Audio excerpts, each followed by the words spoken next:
Hey YouTubers! Now, in this video, I'm going to make a cleaver out of an old piece of Sawblade. As you see, these giant Sawblades I'm going to use for my swords, machetes and whatever. Also could make knives out of them. I'm going to use for a cleaver. What I'm going to do is, I'm going to cut out a pre-shape, then pre-shape it on the belt sander, drill the hole, drill here some holes for the handle, and choose some nice handle wood. And then we're going to sharpen it in the front and down here. But first of all, we're going to cut it out with the angle grinder.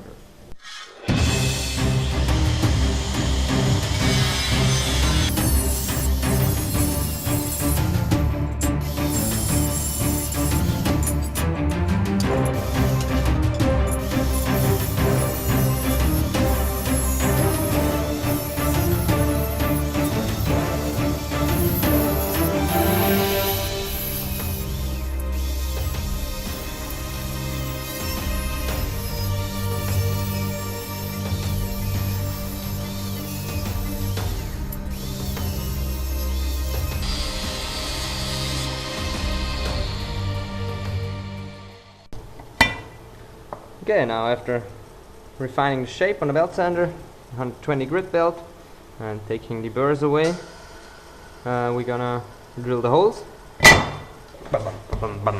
Here I'm gonna try to get a 10mm hole in there with tungsten carbide tools, and here we're gonna set the handle about like this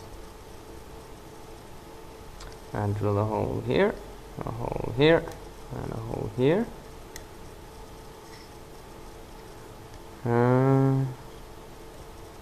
This one, a little bit more here, a little bit more here, and here we get a lanyard hole in the middle, and we get a nice lanyard hole, 6mm rivet. Here we go. Well, now the holes are drilled. Next thing we're gonna do is sharpen up this side and sharpen up this side.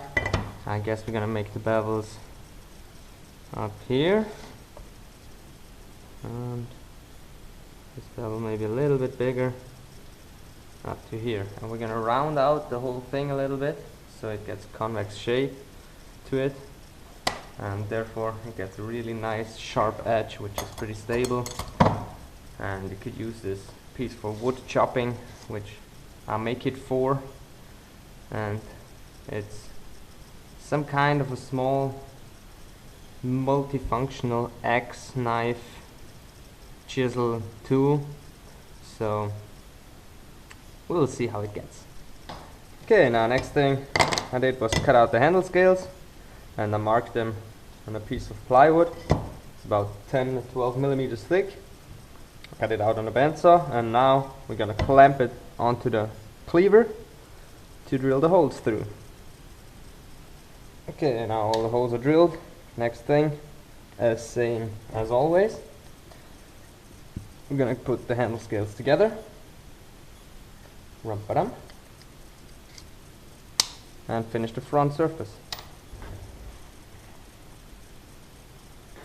Okay, now what I also did is I colored the front side right now and polished it up to a mirror finish with a buffing wheel.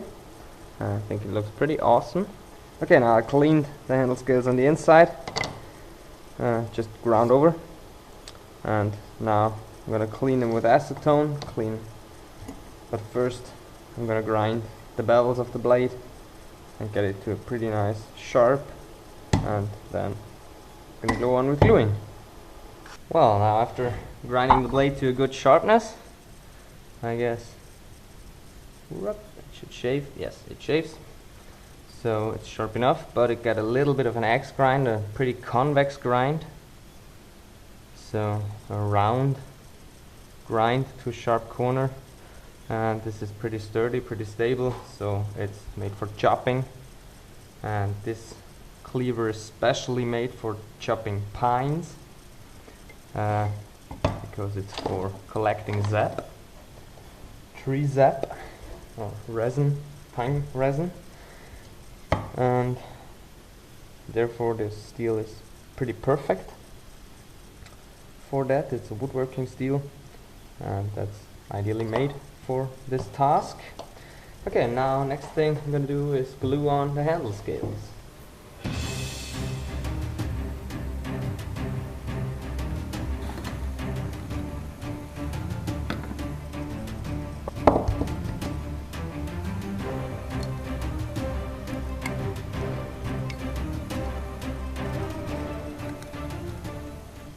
Okay, now we let the whole thing dry for quarter an hour. Then we get rid of the spare glue, and then we're gonna let it dry for another hour, and then we can start grinding again. Okay, now after getting rid of the glue pieces here, worked pretty well, secured enough to get away the clamps. We're gonna unclamp the whole thing, careful to not cut yourself. And what I'm going to do next is I'm going to cut off the rivets, the bandsaw, and then we're going to grind the whole handle. I'm going to grind it flat a little bit, about 1 to 2 millimeters away, so it gets a little bit thinner, but it already gets a nice feel to it, so with the rounded out corners would be pretty awesome. And yeah. Okay, now after shaping the whole piece, the handle, just shaped it on a 40 grit belt, roughly. Beveled it out, rounded it out a little bit, and I made an octagon shaped grip, which is very awesome to hold, and colored it green. And next thing we're gonna do is hand polish it and buff it a little bit, and then the piece is finished. Ta-da! And the cleaver is done. I think it looks pretty nice, pretty awesome, sharp as hell, and the handle is colored in green, as you can see. I think it looks pretty awesome, pretty nice. Just rounded with 120 grit, so there are a few scratches in there, but all go in the same direction, so it looks nice. And yeah. Oh, what is missing? One thing is missing, my brand name. That's what I'm going to do next. Well, I think it looks way better now, as you can see. Now that's it for this video. Hope you like it. Please give me a thumbs up, subscribe to my channel if you want to see more videos like this, and thanks for watching.